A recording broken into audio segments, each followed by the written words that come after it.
The horns is out. We back in the building. The producer's point of view, you already know what it is. Every time something's going down in the music world, I get a phone call by somebody important. This time it's my guy Jesse Jess. Called me up, said he got my man Bulis Barack in the building. What up, what up, what up? Which we're going to get into that in a little bit. This guy's been moving all around. He's on his New York tour, so he's had to stop through the producer's point of view to talk about, you know, the past, the present, and the future of his music career. I'm on a legendary platform with you, man. Yeah, Come listen, on, man. This is you said it. I'm hearing it. Yo, can we ring the horn for DWI real quickly? My man, there we go. We need more guys like you to come up here.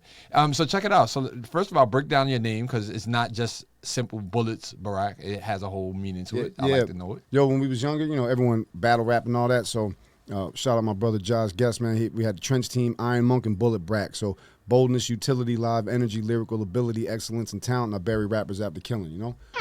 That part, all of that. Y'all heard it. Word. So welcome. So tell me a little about the run you've been on. What you got going on right now? No new project just dropped, so we here to promote that today. But we also want to talk a little bit about where you came from and where you going. Right, I grew up in Annapolis, Maryland, right outside of Baltimore. You know, so it's you call it Baltimore or you say Baltimore? Baltimore. It's Doug City. We say two. We say all that crazy shit. Now, but I lived up here. No cursing. Sorry. You owe me one now. I owe you another one. I can do the 15 push-ups right here. Nah, but I lived in Harlem for 13 years as well, right on Sugar Hill. All right, so I think that overrides Baltimore. Yeah, but I know it was a little traumatic. Probably. Nah, but great music. You know, where I've been at was I've always been a fan of music, man. I always loved music.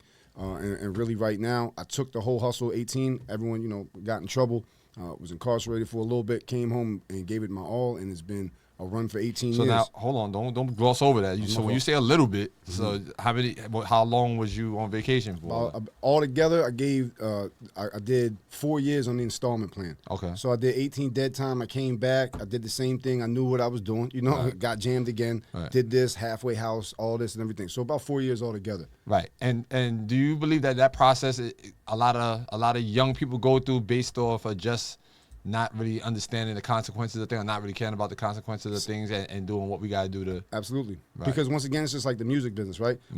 We were talking about earlier. Everyone's worried about step 7, which is getting the royalties. Step 7 in the street, getting paid, but ain't no one worried about 1 through 6. Right. So at the end of the day, yeah, I think just people is out there because they see what's going on. Same thing with the music. We look at an artist, we go, yo, that's a huge thing right there. He got this all going on. Pause. He got all this going on. And then at the end of the day, we don't know the struggles that the person is exactly going through. So, yeah, I would say a lot of people that I was in there, unfortunately, they didn't take the best of time and get themselves ready. Get themselves together. And let's be honest, in the street, I grew up around, you know, I can talk about a lot of Italians and Greeks that was part of that life, that real life. And at the end of the day, it's like, oh, if you don't. That was the real New York, the real Italians and the real Greek, where they was really. And then when you get into that life, the first thing you have to let yourself know is, I'm going to get murdered and I'm going to go to prison. Right. That's off. You got to know that I'm going to put this first 100,000 right here from the family when I die. Right. I'm going to put this 100,000 so my wife don't go find Jimmy down the street when I go to prison, because that's what it's going to be. It's just a matter of time. That's real talk.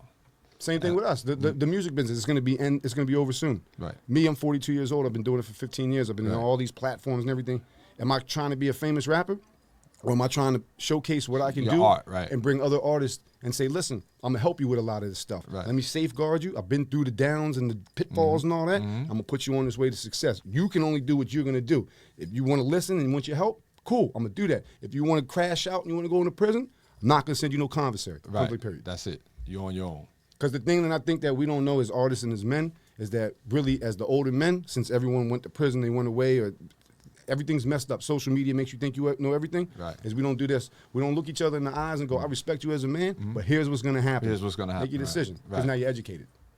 I love that. I teach kids. I do this. I do my program podcasting in schools from middle school to high school, now about to be in college, and in after school programs. And the after school programs in particular, those kids are out in the streets, but we're keeping them off the streets. And some of the what they're talking about now is what you're talking about. And they already got that language at 14, 15, 16. They already know what the rules of the streets are. And they okay with a lot of the consequences. Until they get jammed. Until they get jammed. Because shout out to Uncle Murder. Uncle Murder said a lot of people think they tough until the judge shows them that they not. Right. Yeah. Because when you got your homeboys ready to go, we ready to go. When that judge, that thing, and then they lock you up like this, now it's real. you realize it. And unfortunately, a lot of these pills and the alcohol and the people that drink got them thinking, walking around delusional, when you sober up, you just caught a 25 with an L. Right. Go ahead, drink that.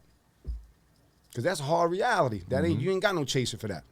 Yo, listen, if you just tuned in, we got Bulis Barack in the building. He's dropping street knowledge right now, which I think is important, because the second half of the show, I normally get into the music and the promotion and all that, but we got to understand who the person that's promoting it and pushing the music is and where you come from. And I think this sets the tone so people can understand. And anyone, you can ask anyone from Harlem to Baltimore. I've been everywhere. I've been around the world. I've been with all favorite artists. I work with a lot of people. I've worked with artists that will shout me out because I worked with them for 3 years and they didn't even know I rapped. And they say, yo, why is that? And they said, I had to find you on the internet. I said, it's not my job to tell you. You was playing a different position when you was working with them? Multiple people. Different people that you work with. Multiple people. You mentioned my man Graf. Graf is my guy. Again, I seen him grow all the way from his first project all the way up. All love. I dropped a record. I was the first independent artist to drop a record with Papoose when he did the hip hop deal over at TuneCore. They gave me a nice deal over at TuneCore, and off that record, Graf was the first one to reach out. Yo, boom, boom, boom, boom, wop de wop. We linked up, put a record together, ended up 70 on the iTunes chart as a complete independent, just doing the right thing. Graf's a great person. I seen him last night. We was at Terminology's album release party, Bronze Nather's album release party, and we was talking about him, how he goes and helps the kids that are incarcerated, and he talks, and I was like, yo, I need to come do that. You know, Jesse does the same thing with Nicky Fats and everything, so you do the same thing as well. Right. And it's important because at the end of I think this generation is the most that understand how it's important to go back into the school system for the future. Right. We're all broken. Right. What you talking about? I'm a child from the crack era. Both of my parents did that. We're all broken. So, all we know is how to pause. All we know how is eat the loss. Right. No one ever talks about, okay, how we dust it off and get the feet back up and get moving again. Because as men, we're supposed to eat all that and just internalize it. I don't have them like that, man. No. As artists, we're lucky because we get to go into a booth. Right. My manager right here, he can just scream at me when he's upset. But I'm just saying, though, as men, though, we don't do that. So it's good that you're helping children know, yo, you don't have to cry, you don't have to do this. But if we're talking and we're communicating, this is the best form of expression because now we're going to look in each other's eyes, we're going to know what's serious, how you feel, boom. And like I told him, I said, yo, I come from a mob-type background. All my family and everything like that, I even talked about my family. My family was connected. There was a lot of stuff that happened. But at the end of the day, that's what those guys did. Those guys went and took the ones from the gutter and knew that those were the smartest kids that there were because that kid has to figure out how to take a plastic off his fork. That kid is 6 years old. He takes care of 3 kids in his family. He knows how to cook dinner. Who's going to be the smartest one? Who's going to learn how to survive and swim the best as a shark? So the things that you guys are doing is providing opportunities for people that can actually go succeed in life instead of being a statistic. It's really what it is. Yep. Salute to you. Applaud to you for that because that it's not said. People spend a lot of time like trying to figure things out that, you know, with the government and all this other stuff, and they don't realize that, yo, we on the level we on, and we gotta deal with this level so that we can move up to the next level. It's just like anything, any video game, like everything is about levels, and a lot of people will be trying to skip steps. We talked about that when you sat down. You're gonna trip. Yeah. And at you ever try to go up a ladder and try to you can't reach the next one. You got to put your foot up on one, and then it gets you to the next one. And guess what happens, though? Now, when you fall down that ladder that we all fall down and you skip them steps, guess what? The rungs are gone. So you don't have nothing to catch on to. Right. I say it's a long fall down. And you know how that shit go. Stuff go. Boom. Straight to the bottom. And at the end of the day, once again, you know, that's just really what it is. And as people, we don't know how to build. And if we can't build like we're building, we're not going to have trust. And if we're in this business like this, once we get in no trust, it's all bad. It's all bad. Right. All right, so let's before we get into some music, let's talk about your music career and what inspired you or who inspired you to pick up the pen and start writing. I don't even know if you write at this stage. You might be one of those artists that could just go off the top with it. I can do all that. I can do all that. You enjoy the writing part. Of course. I was a battle rapper. Big Pun is hands down my favorite. Shout out to Chris Rivers. Shout out to Chris Rivers. Yeah, I got a record with him for several years. He was from his early years. He was recording out of my studio, so I seen him. He's great. All the way I got records with Triple Sace. I did everything with him. Obviously, R-Rated Rugged Man. That was an inspiration. You know what I'm saying? White dude from Long Island, not being some cornball. And then you got Noriega. That's my man. I went on. Big shout out to Noriega, man. He was one of the people when I came home from from jail when I was working at WPGC at 95.5. My man pulled me to the side. He said, "Yo, Slime, I see you. Everything that you're doing." Took me on tour for like 6 shows with him and helped me get my mind right. You know. Mm-hmm. So let me ask you. You mentioned it, a white dude, right? So we know several white artists that are good and that are really, really in this culture right now.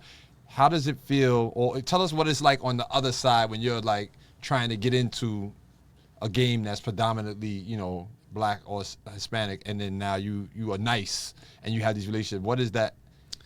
What has that been like for you? A lot of the difference with me is too, especially the places that I lived and the places that I've been around. A lot of people either Spanish or since I'm Greek, they always do the Greek Italian thing, ethnic thing. As for the white rap, man, there's a lot of great people, but I understand that when I was coming up, for most of the white rappers, it was like a gimmick thing. Like Eminem really has brown hair. They made him do blonde hair. He doesn't have. Oh, so the industry, all that. They made him blonde hair, blue eyes. He didn't have blonde hair, blue eyes. The way that you see him now, brown hair, brown eyes, is how Marshall. I never even paid attention to that. You just woke up. But once again, it's the connectivity of everything like that. So for me to see like that, which is cool, Bubba Sparks, that was cool. I'm like, yo, he's doing something different. That's nice. R-Rated Rugged Man to me was just because that's how we living in the street. He didn't play by the rules. He didn't play the games. He didn't do like that. But there's a lot of white rappers out here that's doing good. Right? And I hate to use the word. Right, yeah. Not only I probably never would did it if you didn't ask. But that's how it goes down, But like Millie's, shout out to Millie's and Bossies. Yep, shout out to Millie's. Yeah, OT the Real out Philly. I got a record with OT the Real. I mean, there's a lot of people I don't want to go down the game and spot people out. But everyone that's doing it is great. And the fact that now in this situation in the music thing is that color is kind of like going out a little bit. It's just who's got records, man? Right. At the end of the day, who's got exactly? But where's the music? And it's crazy because a lot of people that do the podcast situation for clickbaits try to turn it into a white black thing and all the white guys and this and that. But it was never really like that. Really. Chuck D and them wasn't like that. The Beastie Boys, none of that. We didn't care about none of that. Who can spit? Right. Period. But that's what it is now. Nowadays, it's content creation. It doesn't matter how great the records is. I can make hey, yo, mentionally wait, my invitation. It was great. Did you got a video to go along with that? That you're doing spins and circles and you got 1,000 views, Right. That's what a lot of people get jammed up in with too. But we'll talk about that. Direct to consumer is the most. Right. If me and you put a record out, we got 1,000 people that spend $8 a month. You and I successfully just made 6 figures right there. Right. So okay. So the business of the music game, you pretty much understand that because again, you said you was working with other artists and they didn't know you was a rapper. So what are those other hats you was wearing helping out other artists? Shout out to Institute of Audio Research. Shout out to the Street Game. They wouldn't let me in. They're the reason why I'm doing what I'm doing right now independently for 25 years. 100%. They denied me. They're tough. They're tough, especially as a teacher. Yeah. No. I wanted to be in as a producer. I'm a producer first. Right. But then I didn't have the money coming from my situation at the age of 18 or 19. Nope. They got me with the loan. And then got me with the loan. Yeah. And then I wound up getting the interns after that. Like maybe 5 years later, they was calling me, sending me interns. It's just the papers. But the everything that I took, shout out to Gary Fitz, Sam Scaff, I took it real serious because we were in the street. I knew that if a wrong move would get you murdered and then get you a bad face. Right. So I always wanted to be that person that when you call me, I'm gonna under promise, I'm gonna over deliver. I've done everything from management to tour management. Even when we've been on tour with R-Rated Rugged Man, like I was telling you, I was on tour the last 2 years. 2023 all year with Onyx and R-Rated Rugged Man. Last year was over 100 shows, which is all right. But tour managing, doing merch, performing, right, doing PR for people, security, whatever it is. Right. And really, it's the business because independent artists, let me tell you this real quick. Yep. Before we go to break, go ahead. Do not just be a rapper or a singer. You have to have multiple streams of income. You have to have multiple streams of job. Be a graphic designer, be an audio engineer, be a producer, be a PR. One hand washes the other. Be both. Right. You have to gig. But that's what gave me my that gave you your start. All right, we're going to get into a couple of records. What's the name of the new project? The new project is The Word Traveler, not The World Traveler, because Word Travelers and we don't take L's. Right. So it's not the world, we don't take L's. It's only word. You know what I'm saying? We only take wins. All right. I love that. All right, so we're going to get right into that right here on Party 101.9, and we'll be right back on the producer's point of view. Streaming online at party1019.com. This is New York's #1 for throwbacks. The new Party 1019, a Nexus radio station. The Big Apple is cranking real throwbacks. New York City. The new Party 1019, New York's #1 for throwbacks. All right. You just heard some new music from my guy, Bulis Barack. So they call me up Harlem Bullet Brackington. Bullet Shout out to Brackington. my brother Henny the Don. From London. Bullet Brackington. I'm gonna be out there. We need somebody with an accent. Shout out to my man DY Demetrius out there. Yeah, I'm gonna connect you with my man Demetrius when you go out there too. Demetrius behind the lens. Yeah. He'll definitely show you a good time and connect. You mentioned Fredro and them Onyx, and he was with them, shot a video for them. So you might be familiar with the video he just shot. I gotta get that information. Yeah, I seen it. Actually, they just dropped it, I think, like 2 or 3 days ago, I think. Yeah. Okay. He's on there. Fredro produced the beat for me on there. Yeah, now you came with merch. And I love when artists come through and they actually have the merch in the rapping. This brings me back to my days. Yeah. Now, will I be able to find a CD player? I'm sure I got one somewhere around. Don't worry, I'm gonna send you the digital download. No, with but all the I want the tracks CD on. player. I want the nostalgia. I'm trying to go back. Because it made you feel good when you actually receive something. Like if I'm at an event, you give me this, and I can actually read and see all that. When it's in my phone, it's like, yeah, I might not never look at it again. Like, generic, it's canned. Yeah. It's canned because you can do an auto message. You can send it off to anybody. It doesn't matter who you are. Yeah, so what do you think about that? The way that marketing is being done now for this new generation. Do you feel like it hinders, or do you feel like it depends on how you handle it? Of course, if a new artist never did this or never understood what we used to do with these tapes and I things. think the way that since the world and the interactions are and how people don't look at each other, they're antisocial, everything like that, I think that the generic spam thing does kind of work to an extent. For us, if you do it to our age group, it's going to get you blocked. And no one's going to pay attention to you. Right. And really, it's not really how. To me, that's the viral playlist type of life. Right here, we're fan building type of life. So, hand to hand situation like that. For me, I can't do that though. I can't just send you a random message and that be that. Or if it comes to me, I'm like, man, you sent that to 15 other people, man. Right, so right. I think it does affect artists like this, and I do think it takes a lot of the personal interaction, which turns someone into a real fan, because a fan means fanatic. It's short for the fanatic. Right. It makes them a fanatic. Like if I send you a random message, I don't know if you're gonna be in my. If I give you a package like that, next time I see you, might be spitting some of my bars like, that line was slick. Right. Instead of being like, yo, don't send me no mass text message at 2:30 in the morning. Man. What are you doing, man?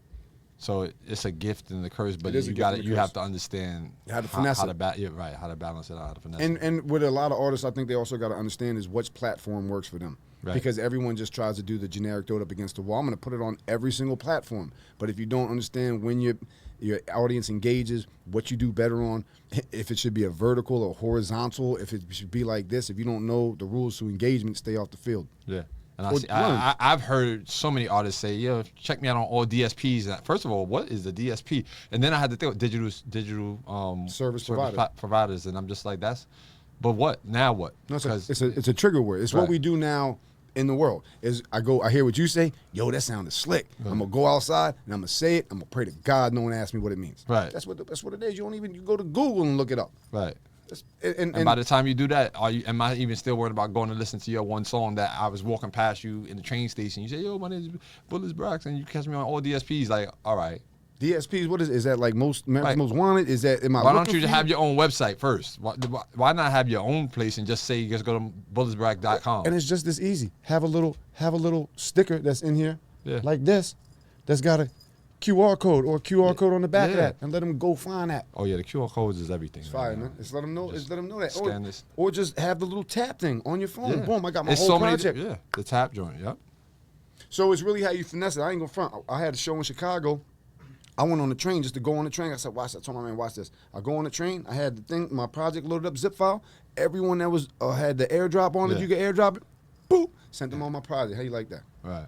I'm just saying, like, it's how you finesse it. And that could be a conversation. You could be on the train and be like, yo, look, I'm an artist. I don't want nothing from you. Just turn your airdrop on. Boom, I'm going to send you something right now. And let me know what you think. If you like it, hit me in the comments or whatever. Yeah. It's all about convenience, because in reality. And creativity. And because it used to be that the artist fight for the fan. Right. Now it's the fan. I mean, the fan fight for the artist. Now it's the artist got to fight for the fan. So it's a big difference, Word. If you just tuned in, we got Bulis Barack in the building. And the Bulis is not to be violent. It actually stands for something and means something. So let me ask you this. If you had 3 different things to do and you can only do one of them for 30 days, which one would you pick? Would you produce, promote, or why am I forgetting? Perform. Yeah. It's been a long time since I did one of them questions. I guess a couple of days. I would say promote. You would promote. Mm-hmm. So if you were stuck for 30 days and you couldn't do nothing else, you would just stay in promo mode. after everything is done. Yeah, because in reality, for me, the production is, for me personally, we talk about for me. Yeah. That comes very easy. The performance comes very easy. I'm a natural performer. You know, I like to crack jokes. I like to do all that. The promotion is where it's really at. Right. Because one song can change everything. Correct. Yep. I always tell people, especially people that come on my platform, DSN, you one interview away from being like known by everybody. Like, it depends on who you interview, what's going on at the time, and how you put it out there. Like, or you Strategy. might be, we had Jimmy Jam. And Jimmy Jam, I never thought I would meet Jimmy Jam. I know him from watching Janet Jackson on TV. And then the National Black, I think, Podcast Alliance or Broadcast Alliance, they needed a studio to do an interview. And my guy, Mike Moderator, works for them. So he told me, D, can we do the studio? Can we do the interview at your spot? I got Jimmy Jam. Boom, boom. He set it up. He said, D, you got to engineer it for me. So I engineered it.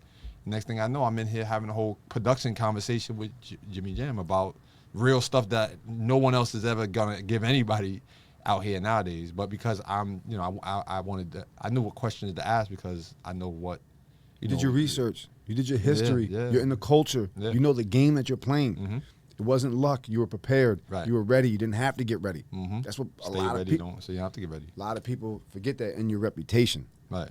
A lot of people got to remember that reputation. You have a great character, name. right. So when someone like that, when your man is vouching on a big platform, I got my man. It's very hard to vouch for people because you don't know what's going to happen. But when you have a good name like yourself, so let's talk about that co-signing from the code that you come from the streets compared to the industry. Like, is there any similarities, or or is that how you was able to build yourself up in the industry? it's definitely how I destroyed my career. Okay. By being loyal, being honorary, being a stand-up person, Right. not doing The codes treachery. that kept you alive in the street. The respect that I put on my arm when we shake each other's hand and we look in each other's eyes. But also, again, it's what did a lot for me.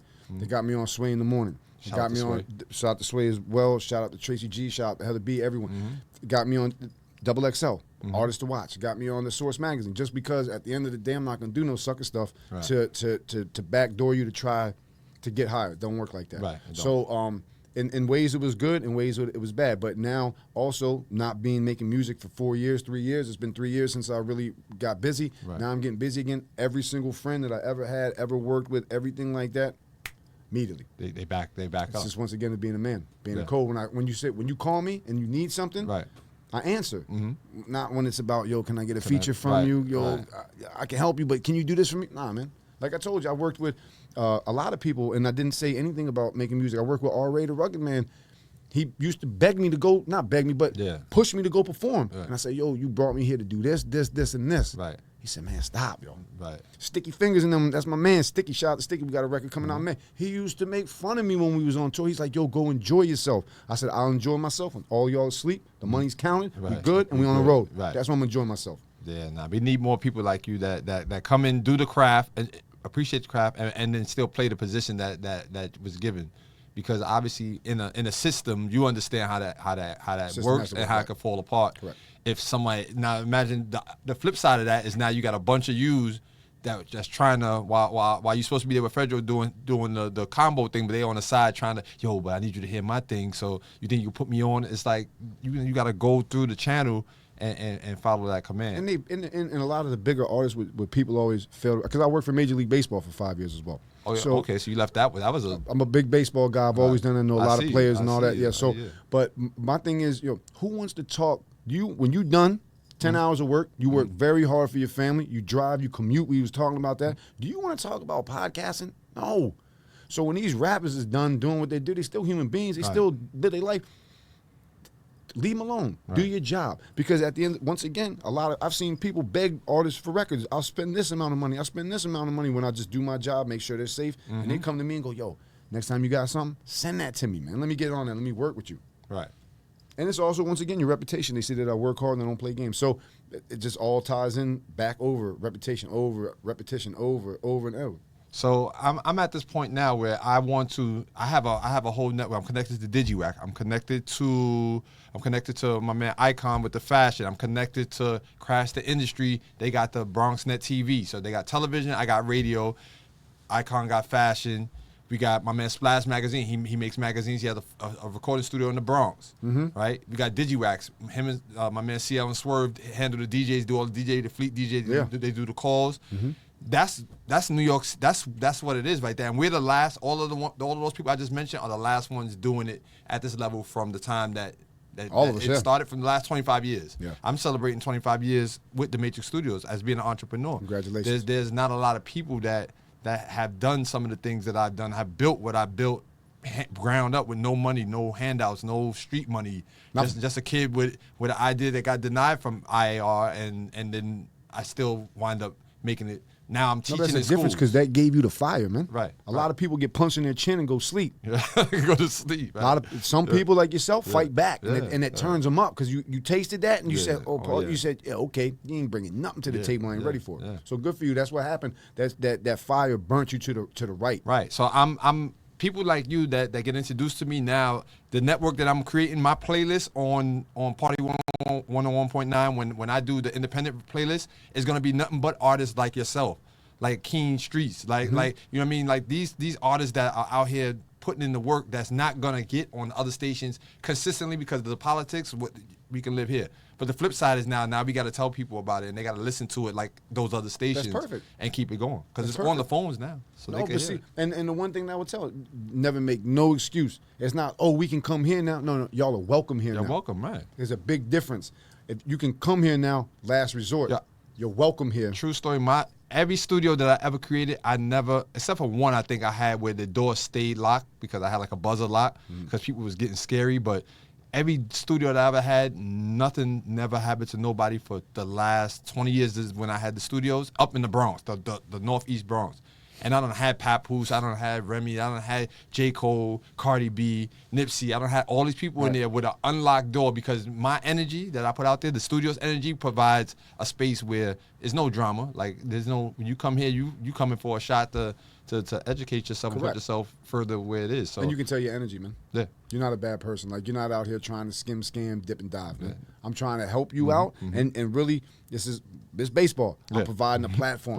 Hit the ball or strike out. Right. It's on you, and then when I'm done, like, again, I 2020, everybody was kind of moving around. I still was able to operate because I was social. I was how they was doing it with the Zooms and all that. I've been doing the Zoom since 2005. I had that technology already.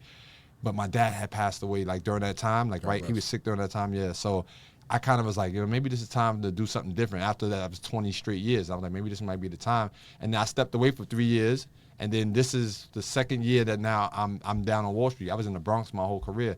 The first year, 2020 during the pandemic, I got to 43rd Street and Broadway, and then they shut that down right after 4 months I being there, and that was my dream to be in Manhattan. And now you're here. Yeah, and now I'm back, right? And now that I'm back with a better situation, and it's moving a lot faster. Kept on doing push-ups. Your body was hurt. You was hungry. You was tired. Didn't matter. Kept doing push-ups. Now it's time for you to look in the mirror and be like, I'm ripped. And it's still not about me. It's still about me giving artists a platform, and that's why. So speaking to you today, and you saying everything that you said, it gives me more energy. Like, all right, and there's another person that I can play his music on. I'll play your song 3 or 4 times a day. I don't care. Right. The drop gonna play, it's gonna run, and we gonna let people know that that's what it is. And then at some point, people are gonna realize that, yo, damn, this dude really been doing it for 25 years for the people. Right. And you recognize that, so I salute you for always coming through. Always, man. Word. So never stop though. Let them know everywhere everywhere you can get it. And again, you're gonna be regular, so don't worry about that. New record come out, you just send it to me. Hit me up, D-Dub. I got this new record about to drop, or if we're gonna drop something off, we're gonna change the rotation. All good. We friends, man. Like I said, this is the thing, man. The music stuff is secondary, man. Yeah. I want to build, know how your kids, how your family, everything's good. You got dietary restrictions, you healthy, you doing your push-ups. Yeah, matter of fact, I got another song that just dropped too. So, but you can go to bulletbrak.com, Spotify, Apple Music, and all that. But bulletbrak.com is the website. It's great, you know. We just dropped this. I got a whole bunch of stuff. I got shout out to my brother Little D. I got an album that we're working with him. Shout out to Black Poet. Right. Screwball got an album working with him. Got a lot of stuff going on. And I'll challenge you too. You can go and talk to all those guys and tell them, yo, I need a single from y'all. I'm gonna give you the email address. You have them send that music in, and then we'll get it into rotation. Me and Thotty will work on that. You said it's a challenge? Yeah. And that's how bad it is when a man like yourself, who don't put a platform like this together for yourself, gotta ask and beg telling an you, it's artist ridiculous. to send a record, and then when you're sending it, send it WAV file, so it's the best lossless sound. I hope you know what that is at 44.1K. No, you want 24 bit rate and you want 48K. It is. Anyways, it's a shame that they have to do that because artists know your thing. You coming in, you need to be media pressed. You need to have your clean single. You need to have your instrumental. You need to have your pack ready to go, your little write up with your song cover and everything like that, and do your DJ drops, man. Clean one more time, clean. Clean, like Mr. Clean, like the bald head clean, like how your bank account would be if you leave your credit card around it. Clean. Clean. All right, yo, thank you for coming to the show. This was dope. Y'all gonna hear more from Bulis Barack, and yeah, give us a drop, give us a shout out, and and we gonna get up out of here. Always, man. I'm definitely, man. Yo, this is the producer's point of view, and all we doing is producing the right future and the right craft for you. It's Bulis Barack, so know what you do before you get into the game, because if not, they're gonna do it to you as well. Pause that. You already know DWI music. He's providing a platform and he's doing something for you that no one else is doing. So take advantage or complain. But me, I see the producer style of view. You feel what I'm saying? Bulis Barack, check me out. You heard? DWI. Use the producer's point of view.